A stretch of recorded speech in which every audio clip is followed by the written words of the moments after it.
Well, welcome to In Focus. Are you aware that every time you look at Facebook or you search the web, technology developers are building a persuasive profile based on your online habits? Developers are even hiring psychologists to help in the mental manipulation of teens whose habits can tell if they're feeling happy or sad or insecure. Wow. Well, joining me today on Skype to discuss this frightening reality is Paul Robertson. Paul is a youth culture expert with over 40 years experience working with youth, many of which Paul has spent at Toronto Youth for Christ. Well, welcome to In Focus, Paul.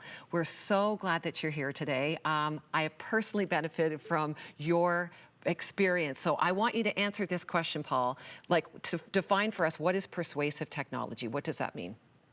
Well, you kind of hit on it in the introduction. The persuasive technology is basically the idea today that they can create digital technology, i.e., iPads, smartphones, computers, whatever, that has the ability to alter human behavior and thought and choices, especially in the lives of our young people and in the minds of our young people as well. Wow, that is really frightening, Paul. I mean, I don't understand the intricacies of technology, but the fact that somehow they know how I'm feeling, or they how is that done? Like, can you even dumb it down for us to help us understand it better? Well, I think it's very simple. Facebook a few years ago had to admit that they were doing persuasion profiles on everybody who was on Facebook, but we focused primarily on the young people. And based on what words that they might be typing into their posts or whatever they were doing, they would pick up on certain words that might indicate that they were lonely or they were depressed or they were anxious. And instantaneously they would hit them with advertising or maybe another website that they need to go to. And it verges on manipulation. Now they would call it persuasion, but basically we have kids and adults as well making choices that aren't really theirs. They've been brought to that point via technology. Wow. I mean, maybe that explains why certain ads pop up on my screen in regards to what I might be shopping or looking for. Is that the same thing? Exactly. They know where you've been. They have a good idea where you want to go, and they feed you that kind of information. Big Brother is watching, right, Paul? Yeah. I mean, somebody has to take responsibility for this. Where do you see the responsibility lying in all of this? Well, I don't think this world is going to change in terms of technology. In fact, I think it's only going to get faster with more choices and scarier things that our kids can be exposed to. And I think so much of this comes back to who's in charge in the house, who knows what's going on with their screens and what they're doing. And ultimately, that's a responsibility of mom and dad. Right. And that's tough, isn't it? I mean, I've raised a few kids, Paul. You know them, and you Yeah. know many families and how difficult it Yeah. is to even, as your kids get older, it's harder to know what they're doing. Tell me a little bit about the difference between girls and boys when comes to social media and their use of phones and this whole idea of being affected by this technology. Yeah, great question. Boys and girls are affected differently by this. I mean, basically, what persuasive technology has done is it creates an environment out there in cyberspace where kids feel it's more fun to grow up.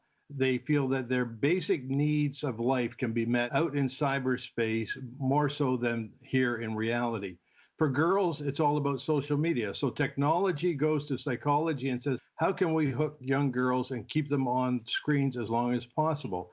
And of course, the obvious answer is social media sites. Girls' basic drive is to be accepted, it's to be sociable, to have friends. The kiss of death for a girl online is when somebody speaks against them or shuns them or they're excluded. So it's a game of inclusion and exclusion for girls. It creates a couple of problems for girls, though. One is you will never look as perfect as you want your selfie to look. When you look in the mirror, that's reality. And when you're bombarded continuously with hundreds of pictures from other girls who have been doctored up and curated, that only has that negative effect on their self-esteem. The other issue for girls is the way they practice aggression. Girls tend to be more verbal in their aggression as opposed to boys. And so there is a lot of cyberbullying. There's a lot of putting each other down online for the girls. calling girls out, saying things to them online that you would never do in person. And so to keep girls addicted to screens, we have social media. Right. What about the boys? The boys, it's all about competency and having a sense of achievement. So when technology goes to psychology, hey, what do we need to do to hook the boys? Online video gaming. Now, not all online video gamers are boys. There are a few girls, but a boy's brain is wired to have action and movement. I was at my 3-year-old grandson's birthday the other day, and it wasn't the little piano that interested him. It was the cars that went zooming round and round. Right. Not a lot has changed, right? What we see in the playground, in the school, actually is working itself out online. If you can summarize for us as quickly as you can, even what's a response as parents, as grandparents, as guardians of children?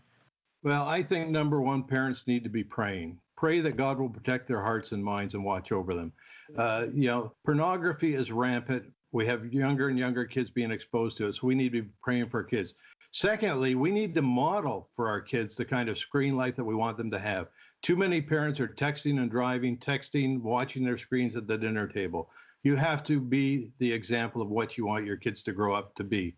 Find a plan to cut back on screen time in your family because we have on average kids spending 7 8 hours a day on screens. Find a plan to cut back on that. And finally, the most important thing of all is no screens, no electronic devices in the bedroom at night because kids are on them. I know you trust your kids and your kids would never do anything like that, but trust me, no screens in the bedroom. Well said, Paul. Thank you so much for insight. Thank you so much for the work that you do across our nation. And we are going to take this to heart. Good boundaries. We're going to get on our knees and pray. And we want to watch out for our kids. So that's some really helpful in focus for you today. We'll be right back.